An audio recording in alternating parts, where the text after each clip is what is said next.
Hello and welcome to Home with Sarah Jane. In today's video, I wanted to talk about a new curriculum that I'm trying out, or at least new to us, called Add the Wonder Nature Curriculum.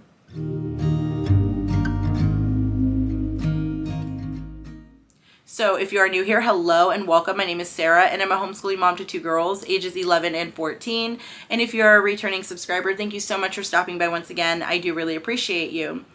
So we are actually trying a brand new curriculum with my sixth grader Lydia this year.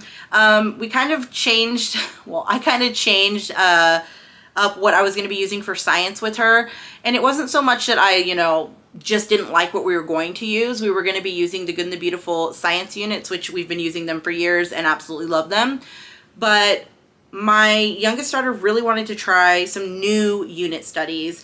And right now, where we sit, we have done all of the Good and the Beautiful's science units. So my youngest daughter showed some interest in wanting to learn more about nature and tying that into her science lessons. And I was looking online one day and I came across Add the Wonder Nature Curriculum. So we are Lydia really enjoys unit studies. I enjoy unit studies, and she likes to have like some freedom when it comes to what she's learning about for science.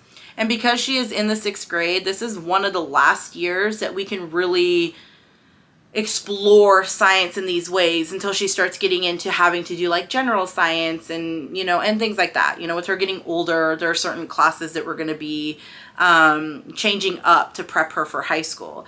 So I thought this would be a great year to try this nature curriculum out for science. And again, these are only 2 weeks long. It's 8 lessons, so you would do like 4 lessons a week. We're using it a little bit differently, but I just kind of wanted to share it with you in case you were unaware of it, in case you have a child that loves unit studies, especially, again, because they're only 2 weeks long. So we're currently working our way through mushrooms. So I thought that I would go ahead and do a quick flip through and just kind of let you know my kind of like first impressions about it, what I'm liking, what we're not liking, and just things like that. So let's get on to the flip through.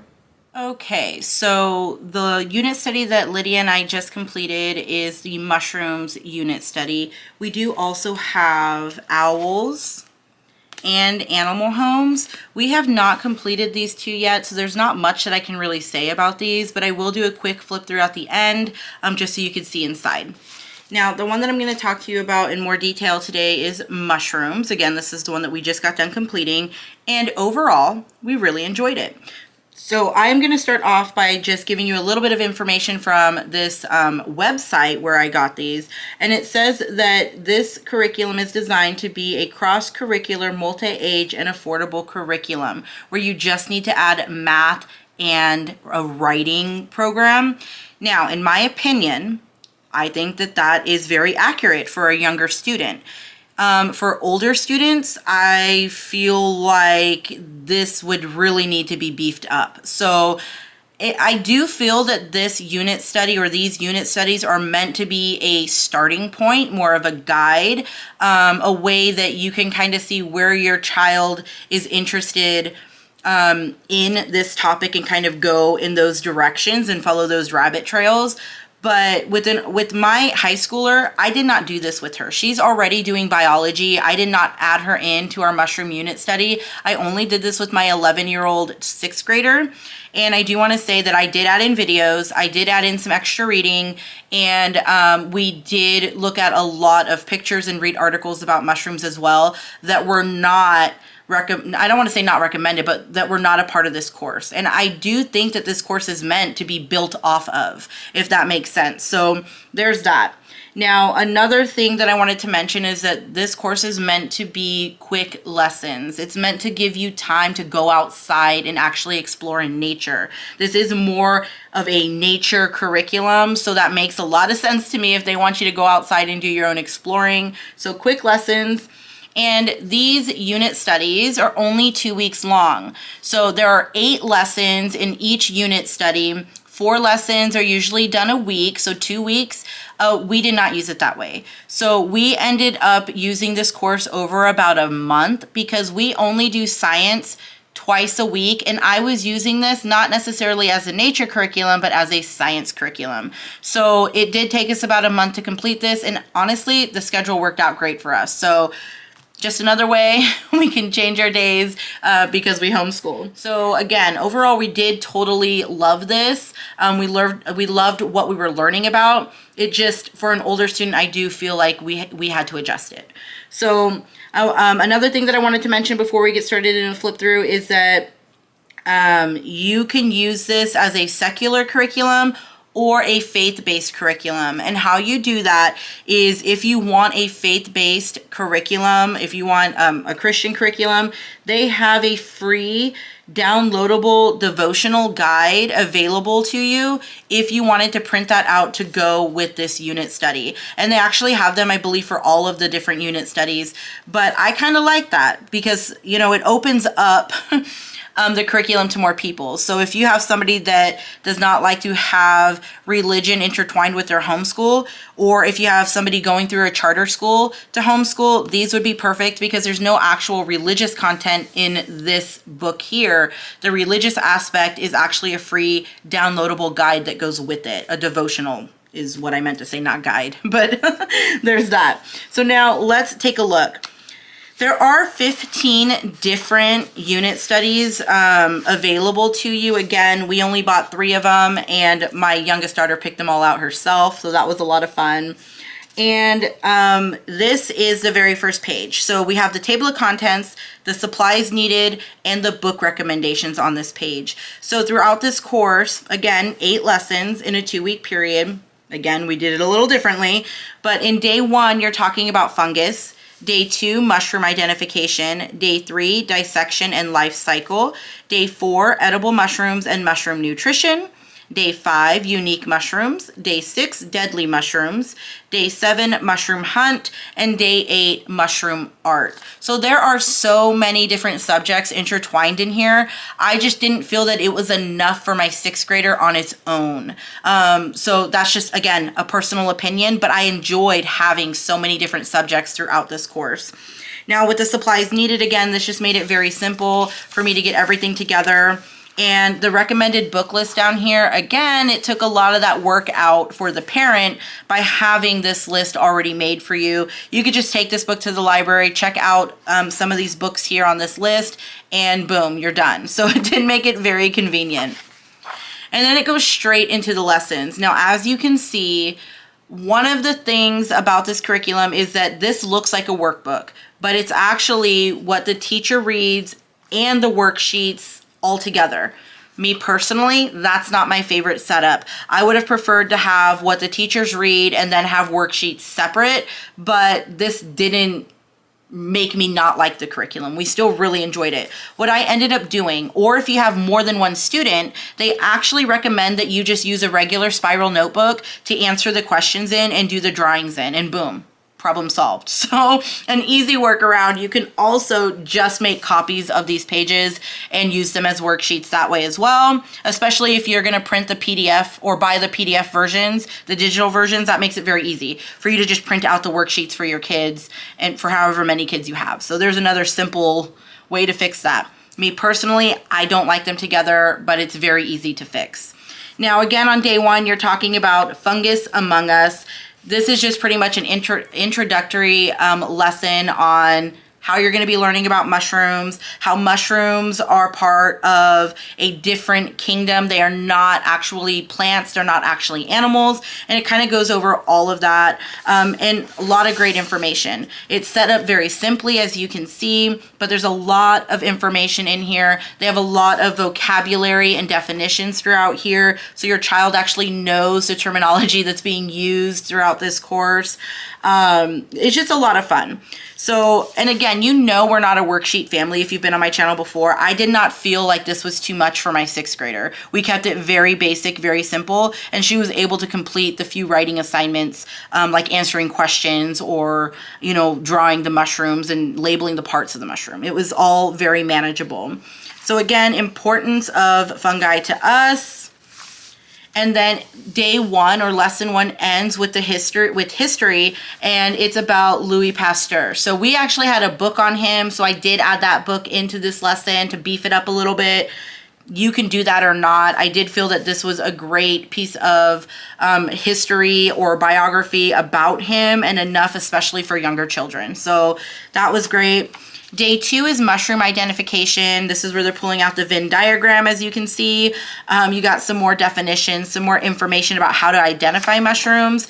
And they do talk a lot about making sure that you are being safe around wild mushrooms. If you come across mushrooms in the wild, you need to be careful because there are poisonous and deadly mushrooms out there. So I did really appreciate them pointing that out so many times in this course, because it is something that's very important for your child to know. Now, in day 2, you also go over mushroom anatomy. We actually had my daughter trace this in her book, and then she just labeled the parts in her notebook, made it very easy. And there is the mushroom life cycle, and it talks about the different parts of a mushroom. So like the spores, the mycelium, the pinhead, you know, the mushroom. So it was a lot of fun, a lot of information. This is where they were supposed to draw their life cycle, but again, we did this part in a notebook.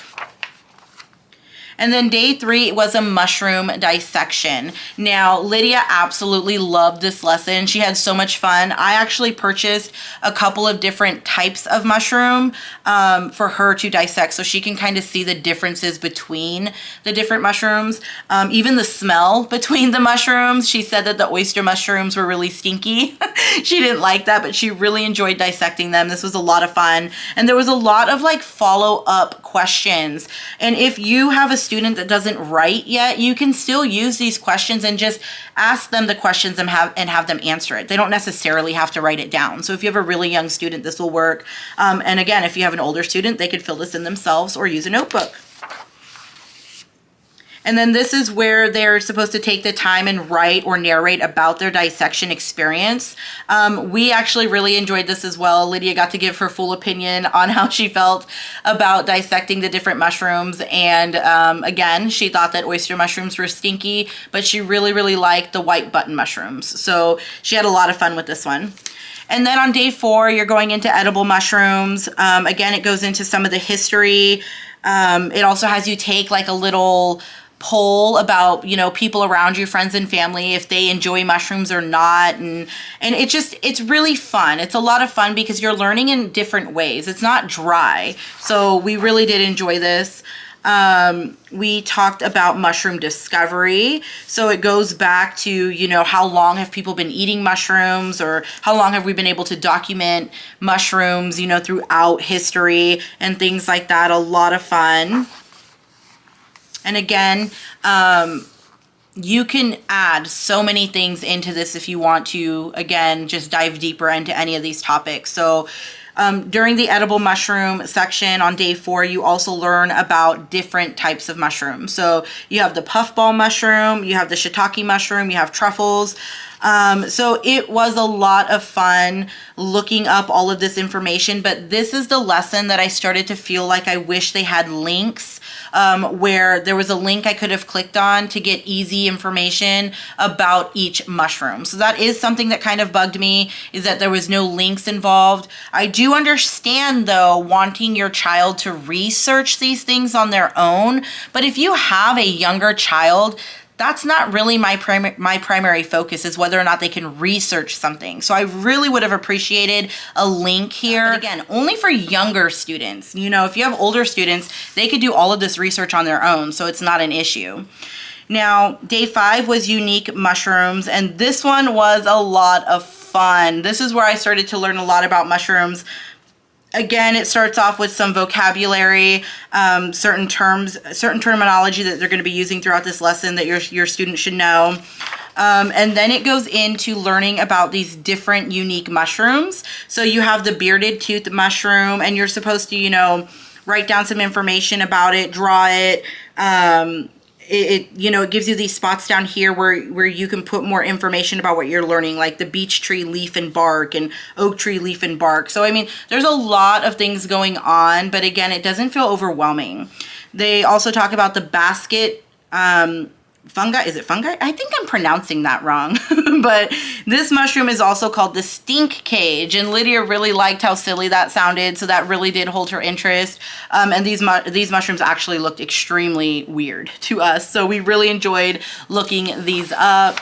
But the one that we found the most interesting was the bleeding tooth mushroom. It was crazy. It was something that we had never seen before, and Lydia just thought that it was so neat, very unique, like the name of this lesson, and she had a lot of fun doing this. And again, you have more definitions and vocabulary.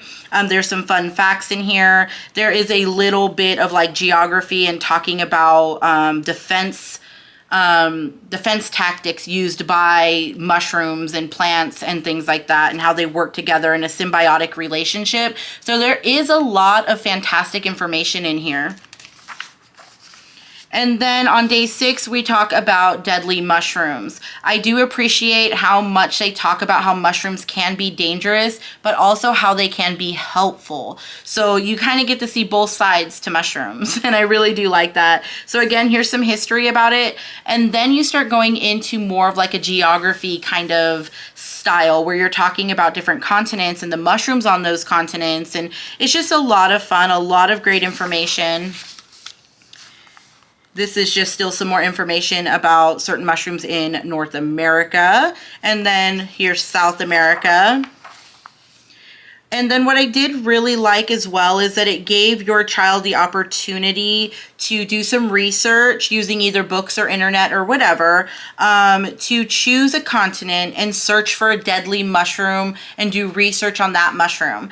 And again, you could make your child, not make like in a mean way, but you can have your child just fill in these boxes or in their notebook, or you can have an older student create like a little research paper on it. So really, there's a lot that you have control of, and there are so many different ways that you can beef this up if you need to. And again, I think this is more meant to be like a starting point with a lot of great information, and then you can decide how much more you want your child to do. So day 7, it's a mushroom hunt, and this was a lot of fun as well. Lydia, anytime she could take her school outside, she will, so this was a lot of fun. Day 8 is mushroom fun. This is where they start introducing like art and things like that with using mushrooms, and Lydia really enjoyed this as well. So you have spore prints, mushroom terrarium. There was just a lot of great activities in here. Here you have a small answer key for anything that you would need answers to. So a lot of it's pretty basic, and because you're doing a lot of this research with your student, if they're young or if they're older, it's very easy to, you know, figure out what's going on. There's some sources here, and I really appreciated the dinner time family discussion questions. I thought that these were a lot of fun, great conversation starters for the dinner table, and we did do these and really enjoy them. And then back here, you just have a page with their disclaimer. So overall, we did really, really enjoy this unit study. Again, I think that this is more of a guide, something that you could just follow whatever rabbit trails your kids want to take you down and just really have fun exploring nature. Again, we did use this as a science curriculum for Lydia. And what was super fun is when we first started this unit study out, we're also doing it's a book called Watercolor in Nature, and one of the assignments was to paint a mushroom. So it just worked out really well. It just so happened that we got to paint a mushroom at the time that we were doing this lesson. So it was just a lot of fun. I thought the book was beautiful. Again, I do think that it's very easily adaptable for older students, and just overall a ton of fun. So now I'm going to just do a quick flip through of the other books just so you can see the inside, and then that's pretty much what I wanted to share with you today. So in Animal Homes, I'm just going to read the table of contents and then just give you a quick flip through. So for week 1, day 1, you're doing bird nests. Day 2 is burrows. Day 3 is beaver lodges. Day 4 is spider webs. Day 5 is hives and nests. Day 6 is coral reefs. Day 7 is hills and mounds. And day 8 is shells and other interesting homes.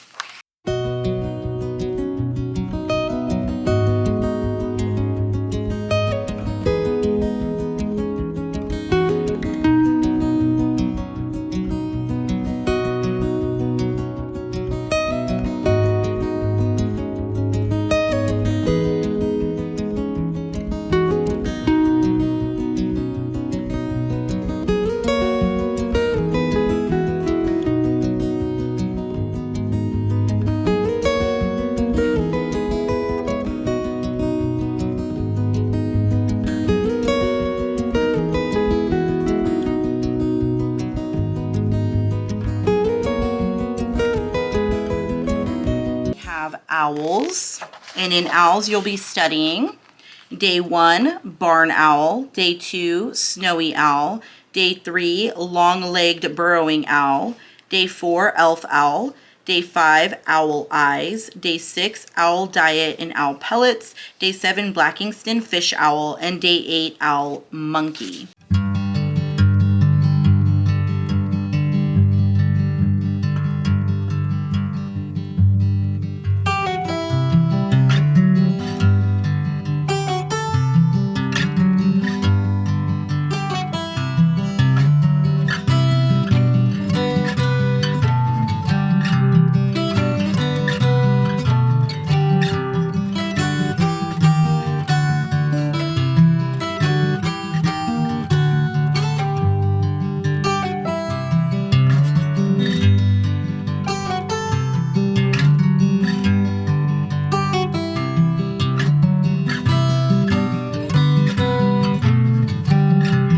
Okay, so that is it for today. If you like this video, please give it a thumbs up. It's a free way to support my channel. If you have any questions, please leave it in the comment section. Thank you so much for stopping by. You have a great day.